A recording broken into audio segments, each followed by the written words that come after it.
¿Qué pedo, pinches perros del mal? Bienvenidos a Sueños de... no me acuerdo quién. Miguel Quintana. Ajá, Miguel Quintana, sí, Miguel Quintana. Pues espero que les vaya a gustar. Es el capítulo 1, ¿no? Empecemos una vez rápido porque sí, ¿no? Qué suerte he tenido de nacer. Capítulo 1. Antes que ser el fundador y director general de Grupo Xcaret, soy Miguel Pali Quintana Pali. Nací el 2 de septiembre de 1946 en la ciudad de Boston, Massachusetts, cuando mi padre estaba estudiando un MBA en la Universidad de Harvard. Soy el segundo hijo de 6 hermanos que, a pesar de haber nacido en 3 diferentes países, Chile, Estados Unidos y México, al llegar a la mayoría de edad todos decidimos ser mexicanos por llamado del corazón. Qué suerte he tenido de nacer. Mi papá, Carlos Quintana Gómez Daza, de familia poblana e ingeniero mecánico electricista por la Escuela Superior de Ingeniería Mecánica y Eléctrica, ESIME, del Instituto Politécnico Nacional, estudiaba ingeniería industrial en la Universidad de Columbia, en Nueva York, cuando conoció a mi madre, Lulu Pali Solomón, hawaiana de origen, estudiante de música en esa misma casa de estudios. Fue amor a primera vista. A los pocos meses de conocerse, en marzo de 1944, se casaron. Poco después vinieron a vivir a la Ciudad de México, donde nació Carlos, mi hermano mayor. Sin embargo, más tarde se mudaron a Boston, pues mi papá fue a cursar la maestría que ya he mencionado. Ahí nací yo, seguido de mi hermana Rosy, y luego, ya de vuelta a la Ciudad de México, nació mi hermana Lulu. En 1950, mi papá fue enviado a trabajar a Santiago, Chile, por parte de la Comisión Económica para América Latina, CEPAL. Durante los 10 años que vivimos ahí, llegaron los 2 pequeños de la familia, Lupe y Santi, y así completamos una pareja de mujer y varón por cada país en el que nacimos y vivimos. Los 6 tenemos 2 nombres, el primero hispánico y el segundo hawaiano. Carlos Caucaja, Miguel Pali. Mis padres fueron tan creativos que repitieron el apellido de mi madre como mi segundo nombre. Rosita Leinala, Lulu Ululani, Ernesto Santiago Dominicus, Jotumatua y Guadalupe Pawawi. Ok, esto estuvo bastante difícil. Todos de apellidos Quintana Pali. Si bien yo nací en el país de mi madre, adopté la nacionalidad de mi padre, e incluso a los 18 años realicé mi servicio militar nacional, porque, recuerden, los mexicanos nacemos donde se nos da nuestra regalada gana. Mi papá tenía 2 caras totalmente diferentes, todo el tiempo muy risueño, alegre, amable, bondadoso, pero en el trabajo siempre fue muy serio y formal. Era un ingeniero sobresaliente y connotado en la América Latina, experto entre otros temas industriales, en biocelulosa, al grado de obtener cargos importantes tanto en la administración pública en México, director general de Crédito de Nacional Financiera, como en Santiago, en las Naciones Unidas, secretario ejecutivo de la CEPAL. Vestía siempre impecable, como buen funcionario y diplomático. Lo recuerdo boleándose los zapatos y cambiándose la camisa de cuello blanco, almidonado, cada vez que mis padres iban a una cena fuera de casa. Viajaba mucho porque tenía que visitar desde todos los países de Latinoamérica, hasta las oficinas centrales de la ONU en Nueva York, y en cada ocasión nos traía detallitos, siempre pensando en los 6. A pesar de vivir tantos años en el extranjero, siempre fue un apasionado enamorado de su país. Por otra parte, tenía su buen lado bohemio. En la casa tenía una grabadora con carrete de 9 canales. Grababa una canción tocando un instrumento en el canal 1, luego grababa la misma canción con otro instrumento en el canal 2, y así prácticamente hacía su propia orquesta. Incluso mandó traer de México a Santiago una marimba chapaneca que aprendió a tocar solito. Componía sus propias canciones, cantaba y tocaba de oído la guitarra. Mis papás tocaban el piano a 4 manos, a 2 pianos de cola, tú y yo, que todavía están en casa de mis papás. Él era siempre el alma de la fiesta, tenía un excelente sentido del humor, le gustaba contar chistes y hacer bromas. Fue siempre la alegría de la casa. De él heredé su buen humor y su amor por la música y por México. Mi mamá era, en cambio, la seria, la estricta, la que nos hacía poner los pies sobre la tierra, parte muy importante de nuestra formación. Me acuerdo de la pena que me daba cuando en las fiestas nos ponía a los 4 hermanos mayores a bailar junto con ella el baile del hula. Ella, hawaiana al nacer y después estadounidense, Hawái era un territorio de Estados Unidos, pero en 1959 se convirtió en el 50º y último estado en ser admitido a la Unión Americana. Siempre que mis siempre nos habló en inglés, y en esta lengua nos regañaba, pues aunque mis hermanos y yo hablábamos español, comprendíamos perfectamente el inglés.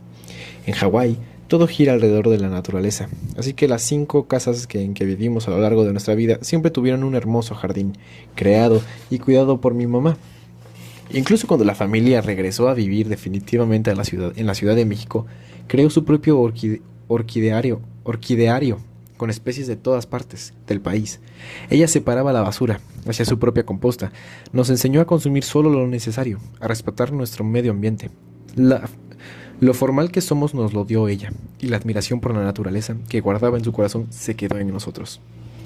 Santiago, Chile. Mis primeros recuerdos son de una vida muy bonita en Santiago, pues llegué a esa ciudad de 4 años de edad. Todas las mañanas nos levantábamos muy temprano, ya que cada uno de mis hermanos y yo teníamos una responsabilidad que nos íbamos turnando.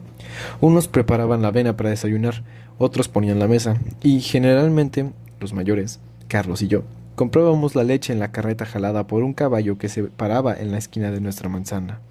Luego, hacíamos nuestras camas antes de salir a la escuela y caminábamos unas 4 cuadras hasta la esquina donde tomábamos el autobús.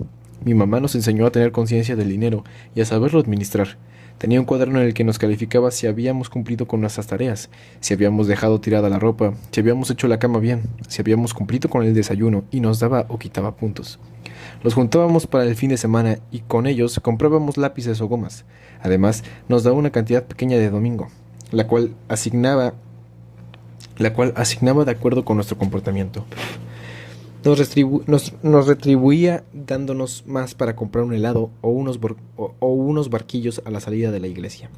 Vivíamos en Santiago, pero los fines de semana siempre íbamos a la costa o a la cordillera, normalmente a las casas de campo de los amigos chilenos de mis padres.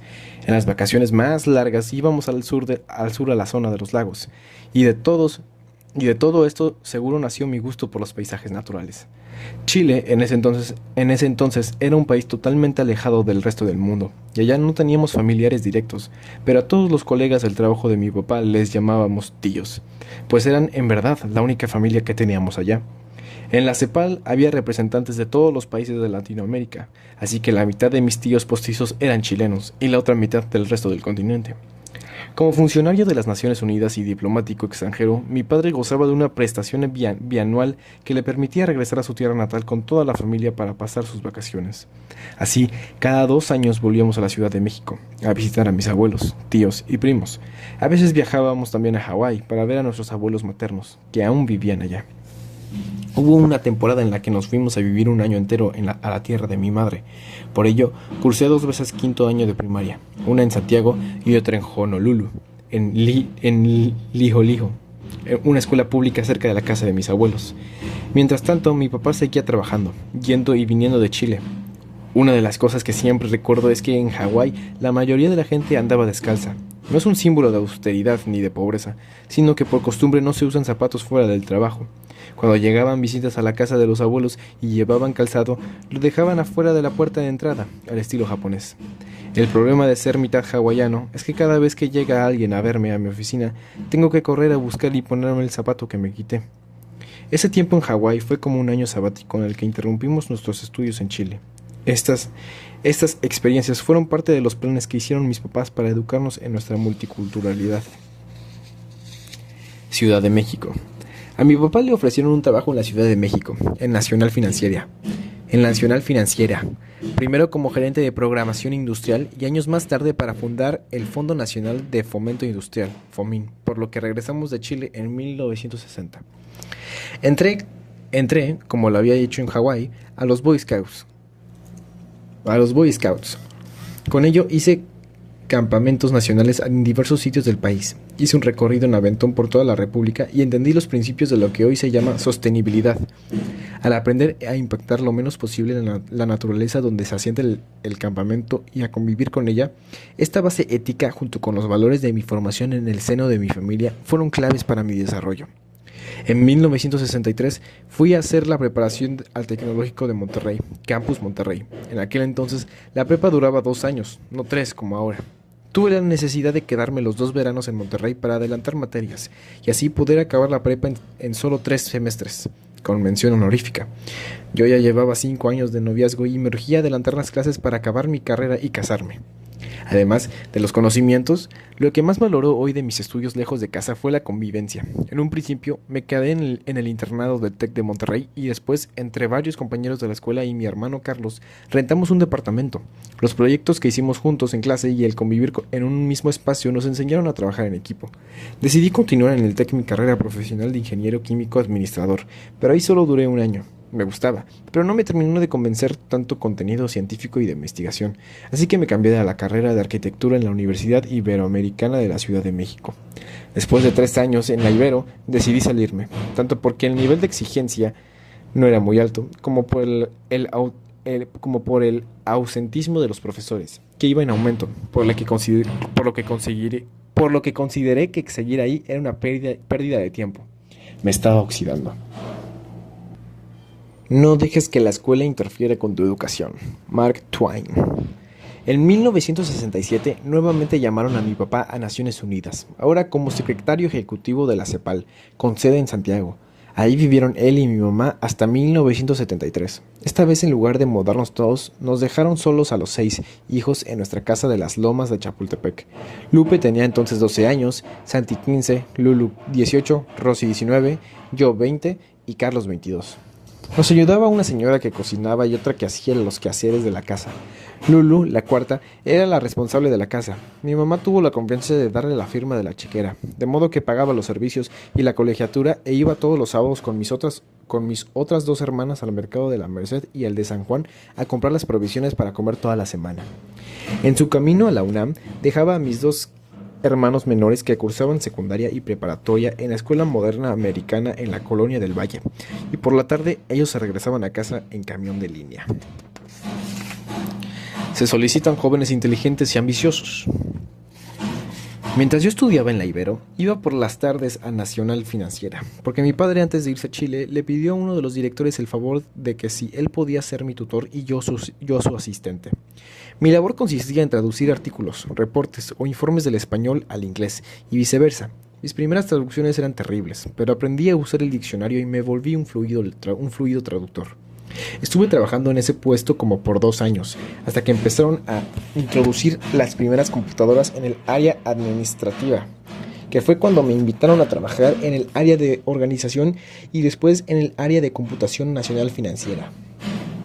Al poco tiempo busqué trabajo y encontré un anuncio en la sección de avisos de ocasión del periódico Excelsior, cuyo texto recuerdo perfectamente. Se solicitan jóvenes inteligentes y ambiciosos, sueldo según aptitudes de 1,500 a 2,000 pesos. Apliqué y me contrataron como programador con el salario máximo que se ofrecía, lo cual me dio mucha satisfacción. A los 2 años ya era gerente de esa compañía. Computadoras y Sistemas era una empresa ubicada en la colonia industrial Vallejo y su dueño era propietario de ingenios azucareros en Veracruz, por lo que teníamos que desarrollar programas para pagar a los cañeros, para prestarles dinero con el fin de plantar su tierra y llevarles la contabilidad, para pagar a los fleteros que llevaban la carga y para sacar la nómina. La información de la semana la traían en un vehículo por carretera todos los viernes a la Ciudad de México y la procesábamos toda la noche de ese mismo día. Al banco le avisábamos la cantidad de dinero que se iba a necesitar y esa nómina viajaba en una avioneta el sábado a primera hora para pagar a los cañeros cerca de Córdoba, Veracruz. Con el tiempo, uno va aprendiendo las mañanas de cada negocio. Por ejemplo, los cañeros, que le debían al ingeniero azucarero para que no se les descontara la deuda de su paga, en lugar de entregar la producción al ingeniero que les había prestado, la vendían al ingenio vecino, al que no le debían nada. Así ya no. Me perdí porque me interrumpieron, perdón. Perdón, no me acuerdo dónde iba. Con el tiempo uno va a aprender las mañas de cada un negocio. Por ejemplo, los cañeros. Ok. Así, ya no había manera de cobrar el préstamo.